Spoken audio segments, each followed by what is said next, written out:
બનાસકાંઠાના વડગામમાં સિંચાઈની સમસ્યા યથાવત રહી શકે કારણ કે તળાવ ભરવાનો પ્રોજેક્ટ તો પાસ થયો પરંતુ મોટાભાગના ગામના તળાવ હજુ સુધી નીમ થયા જ નથી। વડગામ તાલુકાના ખેડૂતોએ 2.5 વર્ષ પહેલા સિંચાઈના પાણી માટે આંદોલન કર્યું, જે બાદ મુક્તેશ્વર ડેમ અને કરમાવટ તળાવમાં નર્મદાના પાણી નાખવા માટે મંજૂરી મળી। પ્રોજેક્ટની કામગીરી પણ હાથ ધરાઈ, જો કે તેને ગ્રામ પંચાયત અને તાલુકા પંચાયતી બેદરકારી નડી છે। ગામમાં તળાવ તો હોય છે પરંતુ તે તળાવમાં આકારણીમાં હોતું નથી, જેના કારણે તે ગેરકાયદેસર તળાવ ગણાય છે, એટલે પ્રક્રિયા કરી અને આ તળાવ નીમ કરવા પડે છે। ગ્રામ પંચાયત અને તાલુકા પંચાયતે જાગૃત થઈ અને પહેલા આ તળાવો નીમ કરવા પડશે। નેણા ગામનું તળાવ નોંધ છે પણ નીમ નથી, તો આના બદલામાં નીમ કરવા બદલે મામલતદાર સરને લેટર આપ્યો હતો। મામલતદાર સાહેબે અમને કીધું કે ભાઈ ગૌચરની જગ્યા ખાણ ખનીજ વિસ્તાર લાગે એટલે કલેક્ટરનો અભિપ્રાય લેવો પડશે। તો કલેક્ટર સાહેબને અમે તળાવ બદલે અભિપ્રાય અહીંથી લેટર પેડ મોકલ્યો, પણ હવે જે અમને જવાબ આપીએ ને સરકારશ્રીને આગ્રહ કે અમારો તળાવ નીમ કરીને પાણી ભરી તો અહીંના પાણીના સ્તર ઊંચા આવી અને પાણીની સમસ્યા અમારે નીકળી।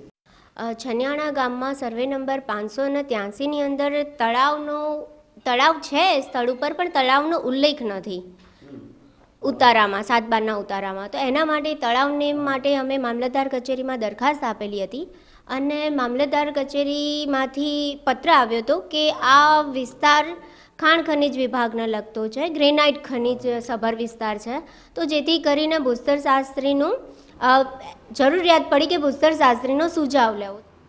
વડગામ તાલુકાના મોટાભાગના ગામના તળાવો નીમ થયા નથી અથવા તો તેની પ્રક્રિયા કરાઈ નથી। નર્મદાના પાણીનો પ્રોજેક્ટ પૂર્ણ થઈ અને પાઇપલાઇન પણ નખાઈ જાય, પરંતુ જો આ તળાવ નીમ ન થાય તો 90 ગામના તળાવ નર્મદાના પાણીથી વંચિત રહે।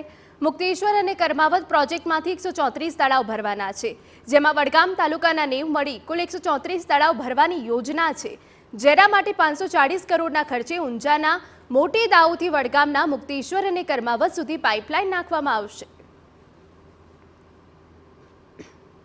હાલ 33% પાણી જથ્થો અવેલેબલ છે।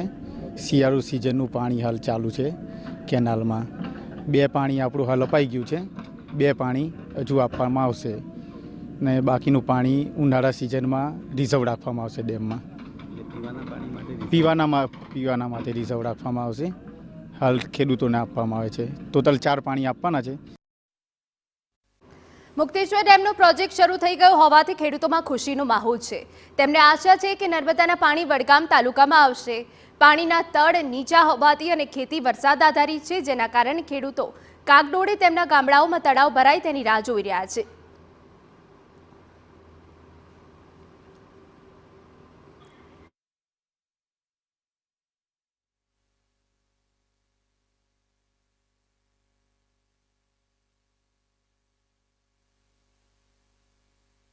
ખૂબ જ વિકટ પરિસ્થિતિ છે છનિયાણા ગામની અંદર કે અમારા તળાવ દિવસે વરસાદ ન થવાના કારણે નીચે ગયા છે।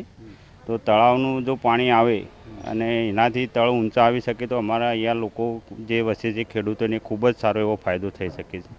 હાલની તારીખમાં 850 ફૂટ 900 ફૂટના બોર થઈ ગયા છે ઊંડાણમાં। વડગામ તાલુકાના મોટા ભાગના ગામડાઓના તળાવ એવા છે કે જે નીમ નથી થયેલા અને આ નીમ થયેલા તળાવ ન હોય એટલે એ ગેરકાયદેસર ગણાય। ત્યારે નર્મદાની જે પાણી ભરવાની વાત છે, જો વડગામ તાલુકાના જે તળાવો નીમ નહીં થાય તો જે પ્રોજેક્ટ શરૂ થશે અને તેમાં નર્મદાની પાઇપલાઇનનું જે પાણી નાખવાનું છે તે તેમને નહીં મળી શકે। આ જવાબદારી છે તાલુકા વિકાસ અધિકારીની, એટલે કે ગ્રામ પંચાયતોની ચિંતા કરી અને તાલુકા વિકાસ અધિકારીએ આદેશ કરવા જોઈએ ગ્રામ પંચાયતોને કે વડગામ તાલુકાના દરેક ગામડાઓનું તળાવ નીમ થાય તો તેમને આગામી સમયમાં જે મુક્તેશ્વરનો જે પ્રોજેક્ટ છે તેના પાણીનો લાભ મળી રહે અને આ વિસ્તારના પાણીની જે સમસ્યા છે તેમાંથી મોટે ભાગે તેનો હલ આવી શકે।